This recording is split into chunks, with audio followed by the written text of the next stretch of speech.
That's my way of speaking through comedy. Sometimes it ain't. It just depends on how I'm feeling. Most of the time, I feel like talking mess about stuff because there's so much to be talked about, and so many people are so afraid of disturbing, the status quo, or they don't want this group to get upset and their fan base and their following and all that.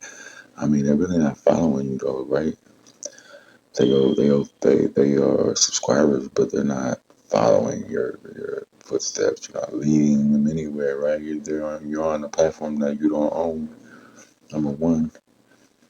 So how it is that you worried about these people that you don't even know? How do you even know they're real people? There could be AI profiles set up to try to interact with you to see if you respond. And you over here responding to 1,000 different people, and ain't none of them people real. Because ChatGPT has been studying human behavior since they've been gearing it up. And as a result of the study of human behavior and you putting all your information, your ideas online, it has a pretty good idea of what you like and what you don't like. So are your followers really real? They're subscribers. I mean, if you invite them all to the mosque one day, are they all going to come? As far as, the way things are set up now, I mean, with all the organizations, but specifically in the Nation of Islam, we're the community outreach. We're the drug intervention and aversion. When they're gonna go like they used to back down to the trench and pull prostitutes off the street, working girls, and pull drug dealers off the streets and turn them into good solid. But do you got the supreme wisdom or do you not? Because if you don't, then you can't do stuff like that. And you've seen lately they haven't been doing much outreach. I don't see none of the brothers in the trench. And when I go to the mosque, I see people who look like they don't want to get their sneakers dirty. You know what I'm saying? I'm up from the trenches, you feel me? And I'm a believer too, but I'm a believer in the truth, meaning that I'll go to the source. I don't want a water hand-me-down version, and I am my own person. I don't pattern myself after nobody. I'm me. Although I do admire certain aspects of certain people, and those things I incorporate and I embody them in my own way.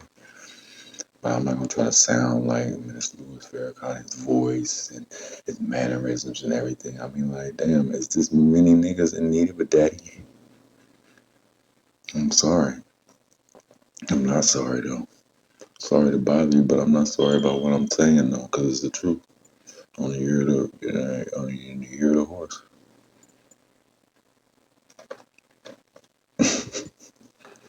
The horse got a big idea about what to do with things.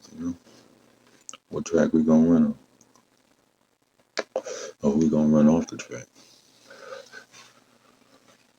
I really run around here talking about don't get poked in the butt with the needle like bro on Boondocks. Talking about he's afraid of getting anally raped.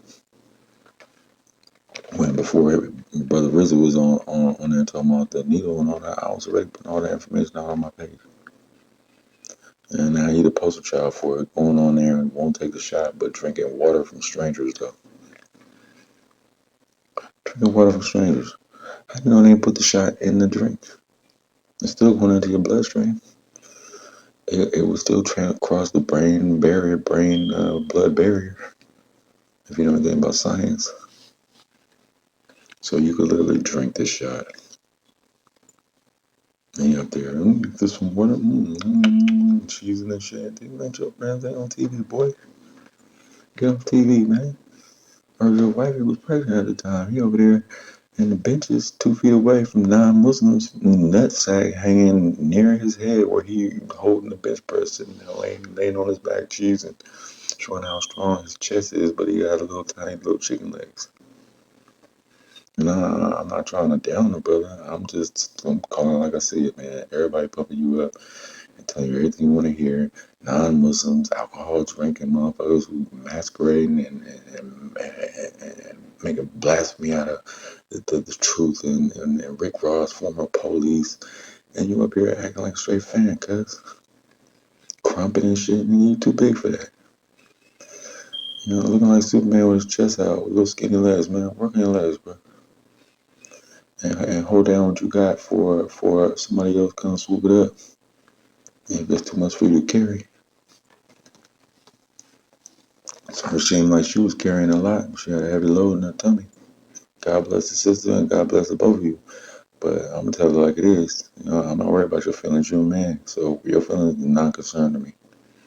And I go for all the ministers because all y'all be talking about the same stuff. Y'all don't get it directly from the source, like Minister Farrakhan did. And this wasn't essentially supposed to be about that, but now it kind of is. Because, you know, I get in there and I can reshape everything within a matter of months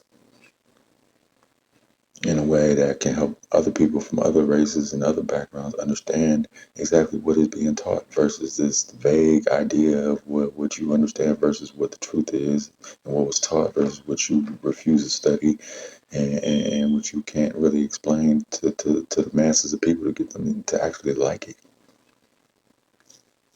You know, and you're not doing outreach enough. Therefore, the organization is suffering. You don't know how to word things, not articulate enough. You're too busy trying to be a mimic, a copy. You know, be yourself. First figure out who you are and develop your own mannerisms, your own way of talking, and do you. This is a new way. This is a new advance for advanced FOI members, NOI members who want to, you know, shatter the idea of being a racist organization, which is not, or anti-Semitic, which is not, and all these things that they label, but you cannot even defend because you don't even know how to come at it right because you refuse to go to the source and read the books because somehow you think Minister Farrakhan is more wise than his own teacher. So this is for y'all, and I'll continue on to some of the other things that I was talking about at a later date. Saying 30 for 30, this is Sled Talk. First one of 2026 in the year of the horse. Holla at you in a minute. I'm me.